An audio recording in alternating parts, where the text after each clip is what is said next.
নমস্কার, দেখছেন talk to Bangla. আমি অভিষেক রয়েছে আপনাদের সাথে। এই মুহূর্তে যে খবর নিয়ে উপস্থিত হয়েছি, পশ্চিমবঙ্গ ভোটের দিকে আপনারা জানেন সারা দেশের নজর রয়েছে এবং অবশ্যই পশ্চিমবঙ্গ এমন একটা রাজ্য এই মুহূর্তে সেটাকে জয় করবার জন্য ভারতবর্ষের স্বরাষ্ট্রমন্ত্রী তিনি 15 দিনের বেশি সময় ধরে পশ্চিমবঙ্গে আছেন। ভারতবর্ষের প্রধানমন্ত্রী তিনি দফায় দফায় র্যালি করছেন, জনসভা করছেন, একদম পর পর প্রতিদিন করছেন এবং সেই জায়গা থেকে এই মুহূর্তে পশ্চিমবঙ্গের ভোট জমজমাট হয়ে উঠেছে।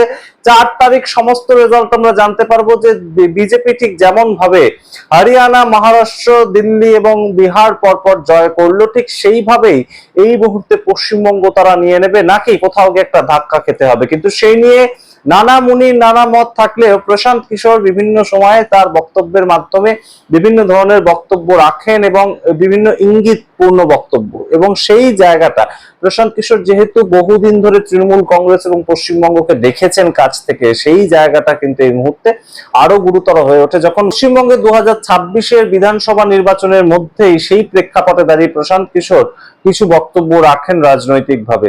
তিনি দুটো বিষয়ে দুটো বক্তব্য রেখেছেন এবং সেই দুটো বক্তব্যই আপনাদের সামনে এই মুহূর্তে প্রস্তুত করবে এবং আপনারা বুঝতেই পারবেন যে পশ্চিমবঙ্গের রাজনৈতিক প্রেক্ষাপটে সেই দুটো বক্তব্যের কত দূর পর্যন্ত গুরুত্ব থাকতে পারে। আপনারা জানেন যে প্রশান্ত কিশোর এই মুহূর্তে বিহারের জানসুরাজ দল এবং সেটার ফাউন্ডার মেম্বার, তার পার্টি মুখ থুবড়ে পড়েছে বিহারের ভোটে, কিন্তু অবশ্যই একটা ভালো সাড়া তিনি পেয়েছিলেন প্রচারের সময়। তো তিনি এই মুহূর্তে বলছেন বিহারে যে সরকারি কর্মচারীদের মাইনে বন্ধ হয়ে গিয়েছে মার্চ মাস এবং এপ্রিল মাসে, তারা মাইনে পাননি, আপনারা জানেন, সেটা নিয়ে আমরা খবর করেছি আলাদা করে। তো সেটাকে নিয়ে যখন জিজ্ঞেস করা হয়েছিল, প্রশান্ত কিশোরকে প্রশ্ন করা হয়েছিল যে বিহারের এই মুহূর্তে মানুষজন যেভাবে দুর্দশার মধ্যে দিয়ে চলছেন, তাদের মাইনে বন্ধ হয়ে যাচ্ছে সরকারি কর্মচারীদের, সেটা নিয়ে আপনি কি বলবেন। তো সেই সময় প্রশান্ত কিশোর উত্তর দেন যে বিহারের মানুষ সঠিক মানুষকে মুখ্যমন্ত্রী বানাননি এবং বিহারের মানুষ সেটা ইচ্ছে করেই করেছেন, 10,000 টাকা পাওয়ার লোভে করেছেন এবং সেই জায়গা থেকে এখন সেই সরকার যা ইচ্ছা তাই করবে, তাদেরকে কিচ্ছু বলার কোনো অধিকার কোথাও এই বিহারের সাধারণ মানুষের নেই, কারণ তারাই তো ভোট দিয়েছিল এবং তাদের হাতে সুযোগ ছিল অন্য সরকার চুজ করার। তিনি তার পার্টির কথাই বলছেন এবং তার পার্টি থেকে শিক্ষিত মানুষ, সঠিক মানুষ যারা রাজনীতিতে আসতে চেয়েছিলেন, যারা সমাজ সংস্কার করতে চেয়েছিলেন, তারাও তো ভোটে দাঁড়িয়েছিল, তারা কেন ভোট পেল না সেই প্রশ্ন প্রশান্ত কিশোর করছেন। এবং অন্যদিকে তিনি বলছেন যে 10,000 টাকার লোভে মানুষ যেখানে নিজেদের নিয়তিকে বেছে নিয়েছে, সেই সরকার তো এখন যা ইচ্ছা তাই করবে বটেই। এই কথা গুরুত্বপূর্ণ পশ্চিমবঙ্গের ভোটের ক্ষেত্রে, পশ্চিমবঙ্গের ভোটের প্রেক্ষাপটে এই কথা যেমন গুরুত্বপূর্ণ, ঠিক তেমন ভাবেই আরেকটা কথা তিনি বলছেন, খুব তাৎপর্যপূর্ণ আরেকটা ইন্টারভিউতে তিনি বলছেন। প্রশান্ত কিশোর রিসেন্টলি তার পেজ থেকে সেটা শেয়ার করেছেন এবং সেটা অত্যন্ত ভাইরাল হচ্ছে ইন্টারভিউ গুলো। সমস্তটার ডেসক্রিপশন বক্সে আমরা লিংক দিয়ে রাখলাম, আপনারা দেখতে পারেন গিয়ে সেই ইন্টারভিউ গুলো। আমরা শেয়ার করতে পারছি না কপিরাইটের কারণে, কিন্তু তিনি বলছেন যে গণতন্ত্রের ক্ষেত্রে মানুষের এত ভাবনা চিন্তা করার কিছু নেই যে কে ভালো কে খারাপ, কে আমার কোন ভালোটা করবে, কারণ মানুষের হাতে ক্ষমতা থাকে 5 বছর পর পর প্রতিটা জায়গার সরকার বদলে দেওয়ার, এবং সেই সরকার যদি মানুষ বদলাতে চায় তাহলে অবশ্যই মানুষ কিন্তু নিজেদের পছন্দ মতন সরকারকে বেছে নিতে পারবে। একই ভুল যদি মানুষ বারংবার করে তাহলে কিন্তু অবশ্যই এই মুহূর্তে একটা সমস্যা তৈরি হতে পারে, এবং সেটা তৈরি করছে খোদ মানুষ, খোদ ভোটাররা। পশ্চিমবঙ্গের ভোট এবং সেটা সম্পর্কে এই দুটো কথাই কিন্তু একদম গুরুত্বপূর্ণভাবে রীতিমতন ক্লিক করে যায়। অর্থাৎ প্রত্যেকটা রাজ্যে যেভাবে ভারতীয় জনতা পার্টি সরকার তৈরি করছে, আমরা দেখতে পেয়েছি ইতিমধ্যে 21টা রাজ্যে ভারতীয় জনতা পার্টির সরকার চলছে, হয় তাদের অ্যালায়েড সরকার, না হলে তাদের একদম রীতিমতন ডবল ইঞ্জিন সরকার যেটাকে বলে সেই রকম সরকার চলছে। তো পশ্চিমবঙ্গের ক্ষেত্রে এই মুহূর্তে ভারতীয় জনতা পার্টি তাদের সমস্ত মেশিনারি দিয়ে ঝাঁপিয়ে পড়েছেন এবং সেখানে আমরা দেখতে পেয়েছি যে বারংবার প্রতিদিন প্রতিনিয়ত একদম স্টার ক্যাম্পেনারদের নিয়ে আসছে বিজেপি। কোনো রাজ্যের মুখ্যমন্ত্রীকে নিয়ে আসছে, কোনো জায়গার অভিনেত্রী সাংসদ তাদেরকে নিয়ে আসছে, এই ধরনের বিষয়গুলো তারা করছে এবং প্রথম পক্ষের ইলেকশন, দ্বিতীয় পক্ষের ইলেকশন, প্রতিটা ক্ষেত্রেই এই একই ঘটনা ঘটেছে।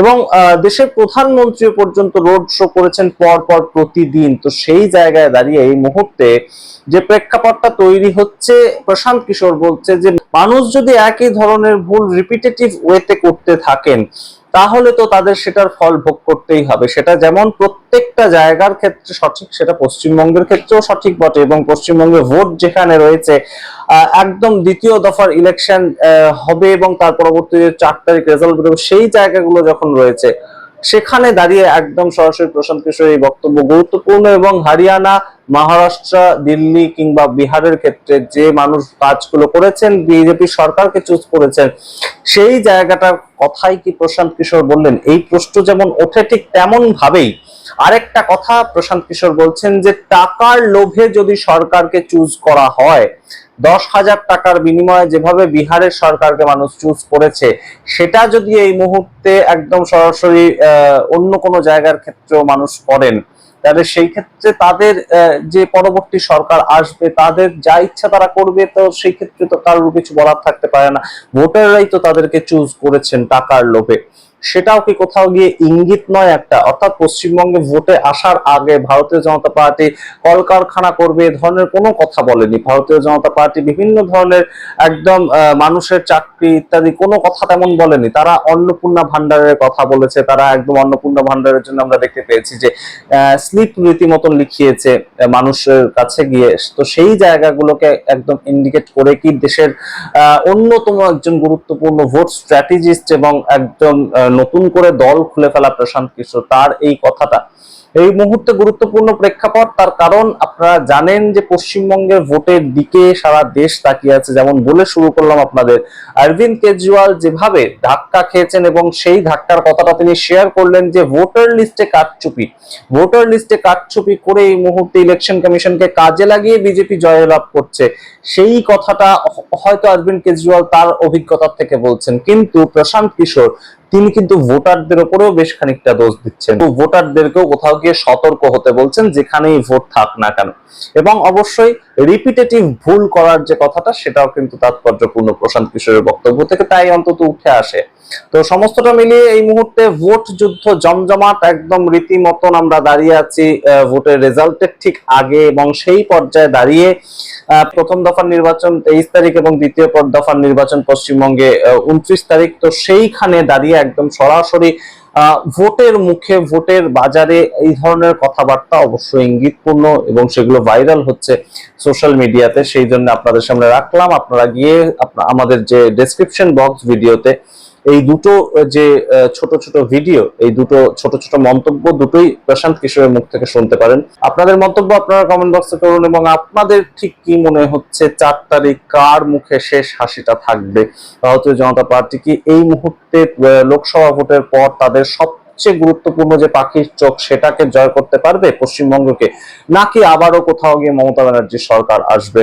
ঠিক প্রশান্ত কিশোর যেমন ভাবে বলেছিলেন যে পশ্চিমবঙ্গে মমতা ব্যানার্জিকে হারানোটা বেশ খানিকটা কঠিন ভারতীয় জনতা পার্টির কাছে। আপনারা কি মনে করেন? অবশ্যই কমেন্ট বক্সে কমেন্ট করে দেখতে থাকুন। টক টু বাংলা অবশ্যই টক টু বাংলা চ্যানেলকে সাবস্ক্রাইব করতে ভুলবেন না। ধন্যবাদ।